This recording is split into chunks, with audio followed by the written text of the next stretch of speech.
the Mahoning Valley Daily Podcast.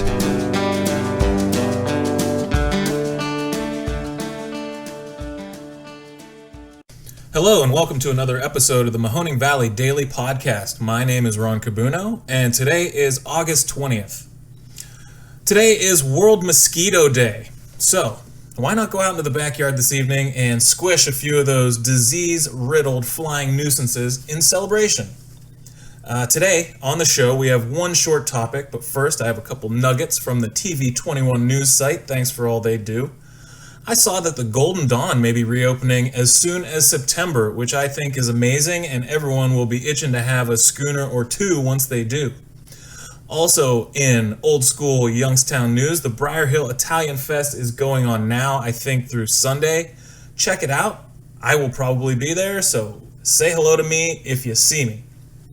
All right, today, one thing on the docket, and that's it. Today we're going to talk about a pair of bills that have been proposed in our fair state house, and that, in the words of one of the bill's authors himself, have been drafted to enable and protect one of our most cherished rights and responsibilities, that is, voting.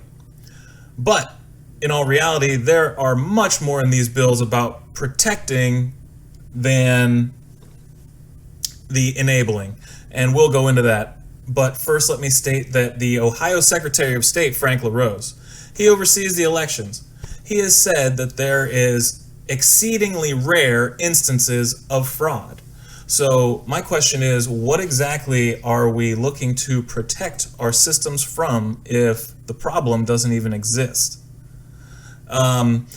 Representative Tom Brinkman, a Republican from Mount Lookout, said that, quote, election day should be election day. It shouldn't be election month.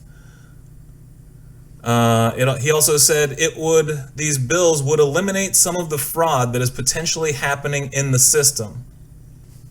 Again, fraud is extremely rare. I don't care what the MyPillow guy or Seb Gorka tells you.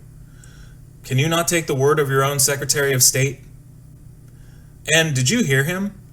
He said eliminate some of the fraud that is potentially happening in the system. They're not even bringing facts to the fight at this point. It's ridiculous. And if you're so concerned about the sanctity of one 12-hour time frame being the only opportunity someone should have to go and exercise their right to vote, then where the hell is your proposed voting holiday?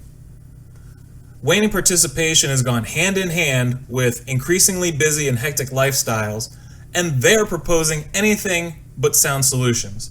It's like as if the Republicans think it would be advantageous somehow if less people vote.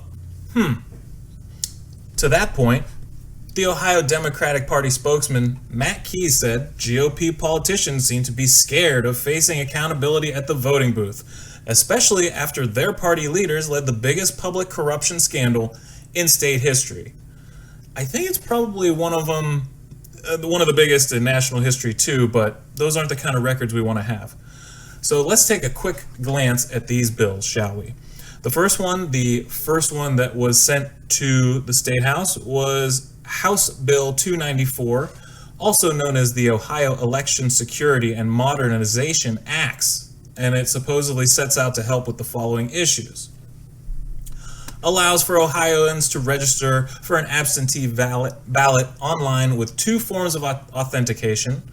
Now, could be a sensible move, but I don't know too many 18-year-olds that have like electricity bills in their names. Ending in-person voting the Monday before Election Day. This was ridiculous. Are you kidding me? Like, why don't we just go and shut down all the stores the day before Christmas and tell everyone that it's more convenient for the workers if everyone just goes and does their last-minute shopping in October or something? It shortens the window to request mail-in absentee ballot from 10 days to 3. Now, LaRose himself called for only moving the deadline from 3 to 7 days to give enough time to count and cure ballots, and that was during a pandemic with unprecedented need for these services. But Republicans want to go even farther with no suggestion from actual election officials that this is a necessary step. Wonderful. Thank you so much for your solution to a non-existent problem. Now, if that bill seems a little unnecessarily restrictive and full of partisan ideas, just wait till you hear about this new one, because it's a doozy. House Bill 387. This bill would limit accepted identification to driver's license, state identification card, or passport. Voters could not use military identification. This is ridiculous. Do you mean to tell me that we haven't set up a process in place to make military ID fraud proof, or that we think there is some sort of rampant falsification of military credentials? I think they'd have gotten on top of that if that was an actual case. So like the other bill touted its bipartisan bona fides, and somehow that was by expanding the type of documents that would suffice as a proper identification. And this one, it could care about none of those such things. Another really amazing point in this one, it prohibits ballots returned by drop box at all from counting. No more drop boxes. No more convenience, even if it's under 24/7 camera security. We just can't have that level of convenience and accessibility to our constituents. You have to wait in the lines. I'm sorry if you have an hourly job that doesn't allow that. Too bad. You're just one more person that's not going to get to vote because of these sweet new rules that we're proposing. It's going to limit mail-in voting to those with physical disabilities or illness that prevent them from voting in person. Yeah, exactly. Just forget about mail-in voting also. Thank you very much. It will prevent the Ohio Secretary of State from sending absentee ballots to the voters. So first, they said no direct ballots. And I guess some people understood that, and I kind of did. Or like, it could be problematic. There could be some kind of fraud in terms of being able to intercept these ballots in the mail. Let's make them request it first.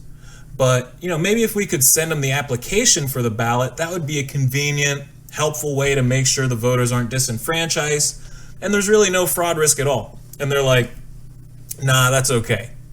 We'd rather not be helpful in fulfilling democracy in any way at all. Seems too easy.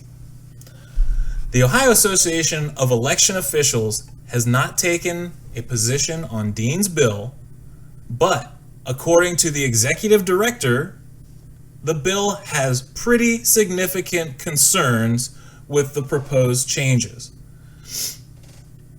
So, rolling back no-fault early voting is a solution in want of a problem, Ackerman says. Unbelievable. It seems like everyone is learning from the art of the deal. You just make the most ludicrous proposal possible, and then anything else seems like a bit of normalcy by comparison. Folks, we have got to understand that we are being lied to. And if you're a Republican, you need to face up to the fact that the lying is being done by folks on your own team. The accusations of widespread fraud in our elections are just a smokescreen being used to hide real tactics of suppression, and they're being rolled out under the guise of security. I just spelled out many of them are completely unwarranted, and the facts are right before you. It is up to you to make your informed decision and hopefully put some of these people to task at the ballot box because they are not serving the public interest. We will be continuing to look at this little story because it is really important going forward. That's all for today. You guys have a great weekend.